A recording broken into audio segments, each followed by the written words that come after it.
Alright, what's up guys? This is Justin from Justice League Swag, and today I'm going to be doing a deck profile on my teammate John Mitchell's Nectar deck that he just top 4 in Albany this past weekend. So John, take it away.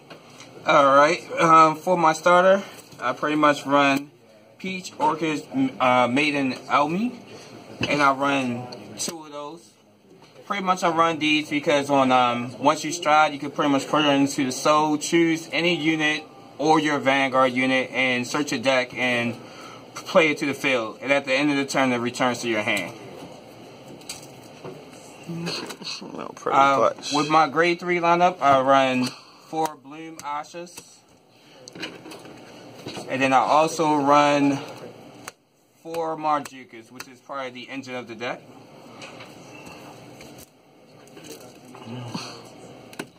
Grade 2 lineup, I run 4 Ideal Maiden areas. I run 4 Green Shot Elves.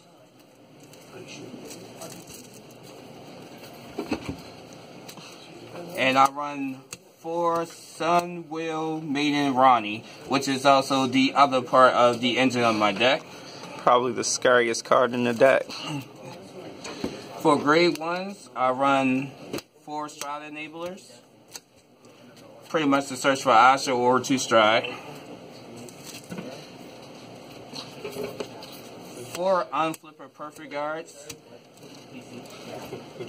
And then I run 4 Sweet Berries, which is also part of the engine of my deck, because it's like a tech card that pretty much allows me to search for another piece of my engine if I'm missing a piece.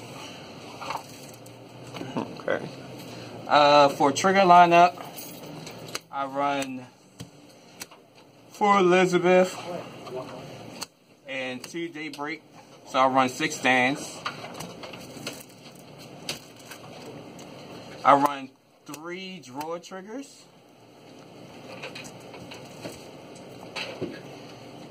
I run 3 crit triggers. 3 critical triggers. And I run 4 of the super heal triggers for Nectars. Okay, cool. So what are some like combos that you do? Like your first stride combo. Okay, so I'm gonna go through my strides and then I'll tell y'all pretty much the basis of how certain combos work. So in my stride deck, I run 4 Verano, which is like my stride MVP, I like to say. I run 3 Safinas.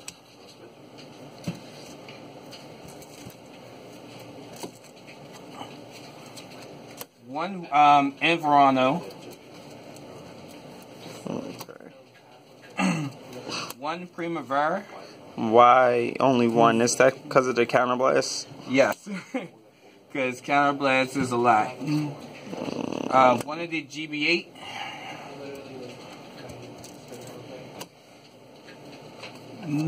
One Sabreeze. Yep. 1 Asha Stride, Dream and Spinning Asha Stride. And I will explain to you why I only want one of these. 2 of the Super G Guardians. And then 2 Rainbrush Dragon. I only run 4 G Guardians. Yeah. You can't play Bushi World games without a dragon in your deck. Okay. Alright, so let me explain some of the combos to y'all. So basically the main engine of the deck is pretty much to put pressure on your opponent and draw at the same time. So the main engine that you want for your rear guards is pretty much your Marjukas and your Ronnies. Basically what Marjuka does, every time another copy of her is called to the field, the one that's already on the field will bloom. And the bloom ability is give a unit plus 3,000. And then if it's a Ronnie, when you give that unit plus 3,000, it has the on-hit ability of you draw a card and soul charge a card. When Ronnie bloom ability is pretty much if another Ronnie is called to the field, then she can choose up to about 5 Ronnie or Marjukas, and you will gain the ability for each bloom unit on the field, you will gain 1,000. So pretty much like if you have pretty much on my first stride, which is going to be Verano, I usually Verano's skill will be pretty much is when she hits the Vanguard circle, you Soul Blast 1. You can flip up any G unit or whatever, but most likely you want to flip her up.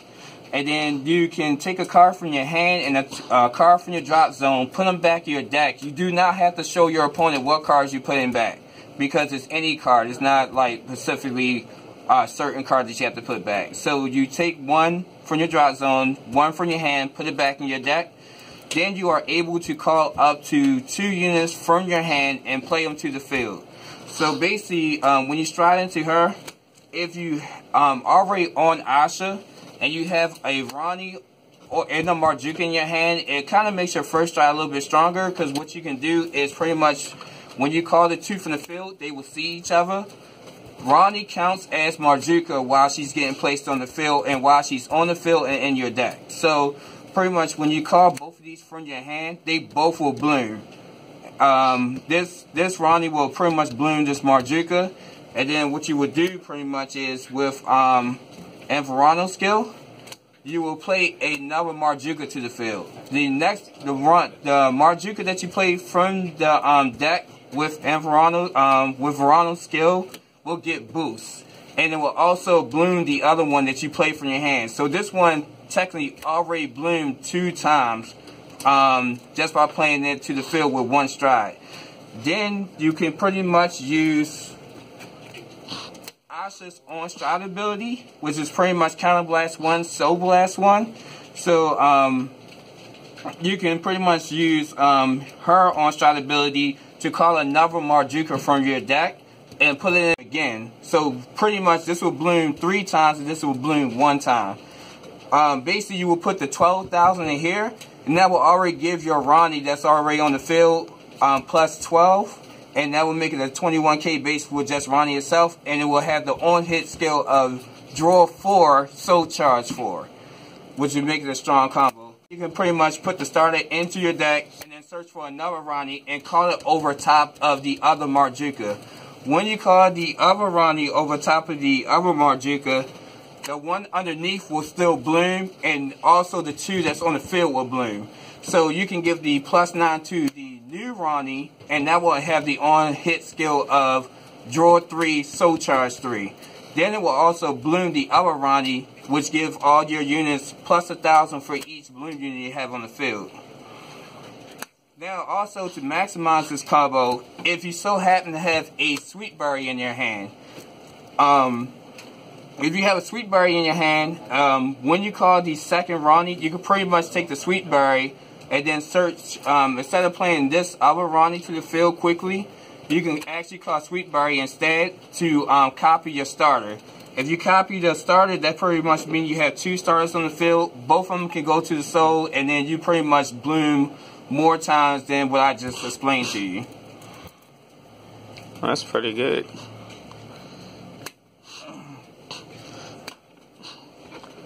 Pretty much, I just want to explain why I run other grade 2s.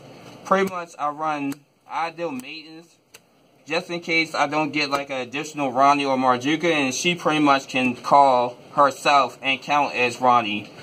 When you pretty much have Ronnie on the field and you call an Ideal Maiden, while she getting played to the field, if you copy Ronnie's name, she will gain Ronnie and Marjuka's name at the same time. So she will have 3 names instead of 2 names.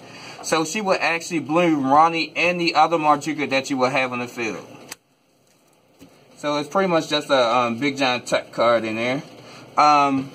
Green Shot, the reason why I have Green Shot in there is pretty much as a secondary combo piece. So like if I can't get to the Ronnie and Marjuka combo, I would pretty much go for the Green Shot combo. And that pretty much the Green Shot combo is pretty much power. So I would pretty much like do the same thing and search for a whole bunch of green shots All of them will gain like 2k for each green shot that's hitting the field, and all of them will gain boost. So it usually gives you like a rear guard lane. If you call like all 4 of them to the field or whatever, it gives you a rear guard lanes of like 30 or more. I usually don't never get less than 30 power in this deck. Also, if you wanted to, you could also call Theria and bloom the green shots too, and go for extra power, which usually makes them about like 40k lanes or whatever. And that's pretty much like a secondary combo if I do not get to the Marjuka combo. But the main combo in the deck is Marjuka and Ronnie.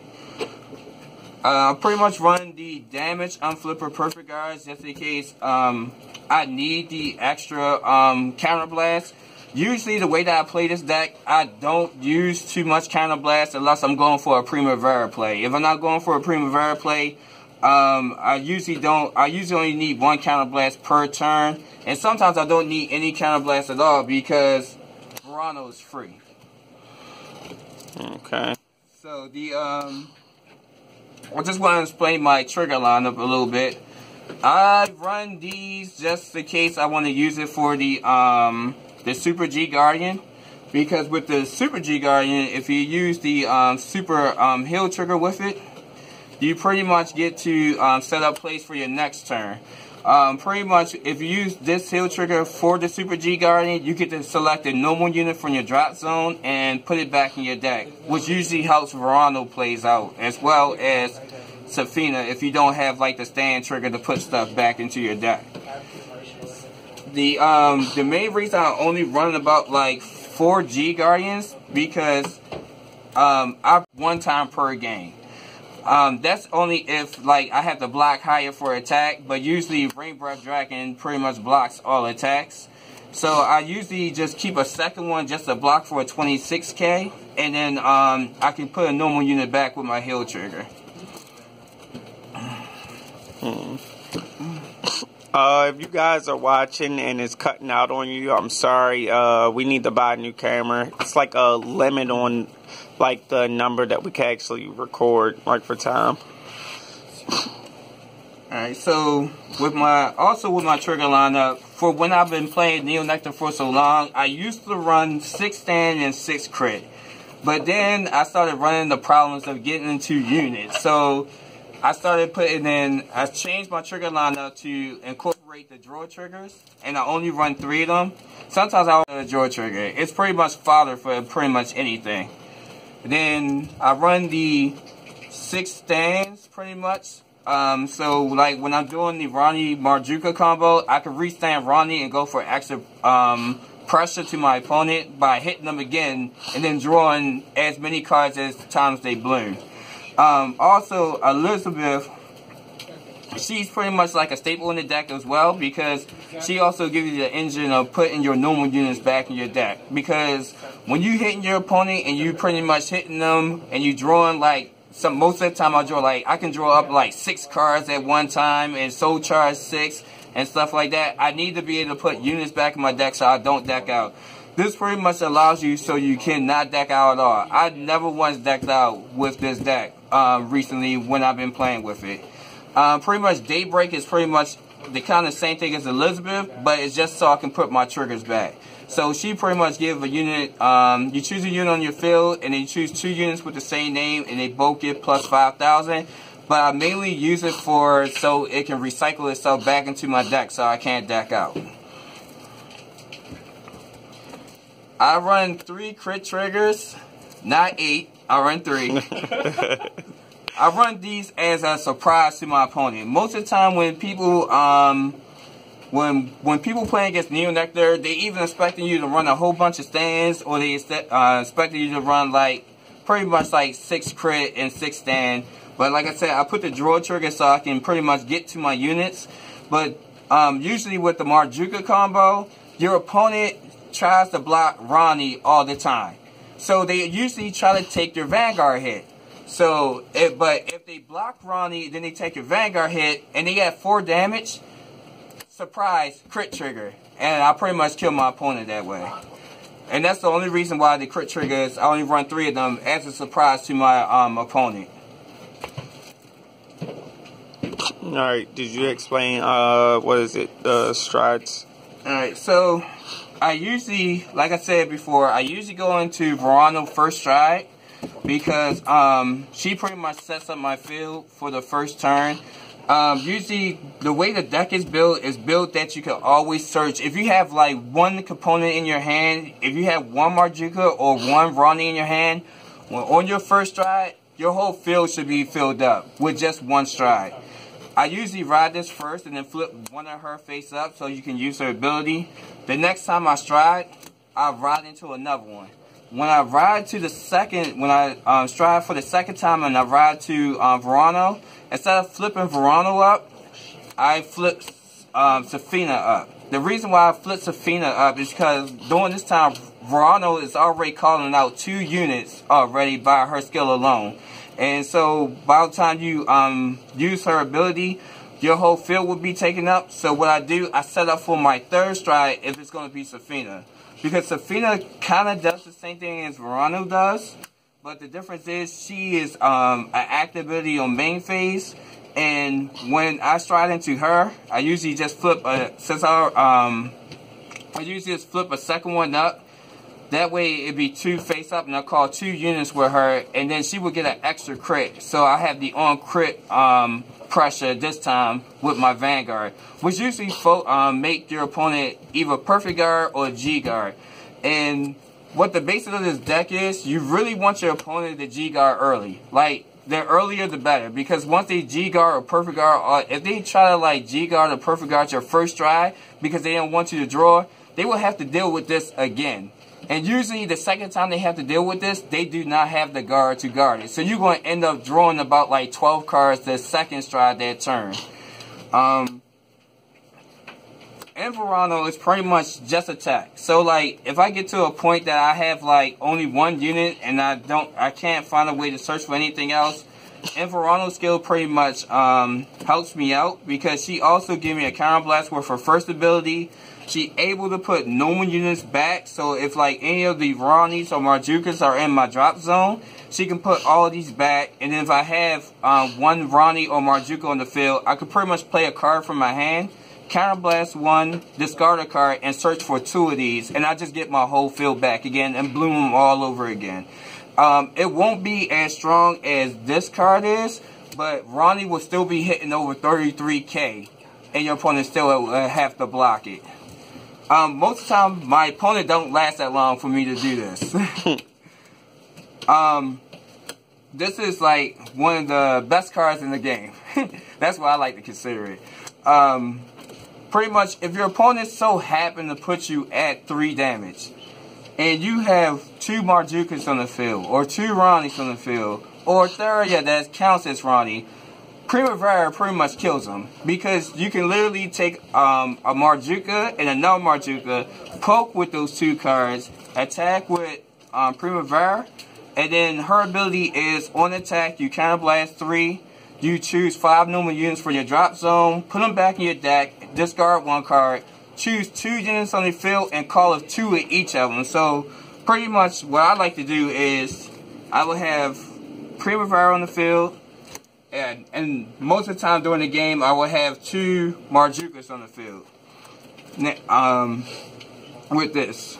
So I usually, my preference is pretty much to have either Ronnies in the drop zone or have Ronnies in the deck. I don't want the Ronnies actually on the field when I'm doing the Primavera play because I want to call all the Ronnies to the field with her with Primavera's ability. So I would literally pretty much take 1 up here and then poke with 1. And then see if my opponent will block it or anything. And then I will attack with Primavera and activate the skill. If any of the Ronnies are in the drop zone, I'll put them back in my deck with Primavera skill. And then I will choose the 2 Marjukas. When you choose the 2 Marjukas, Ronnie count as Marjuka in the deck or on the field. So when I activate Primavera, I usually call out 4 of these to the field.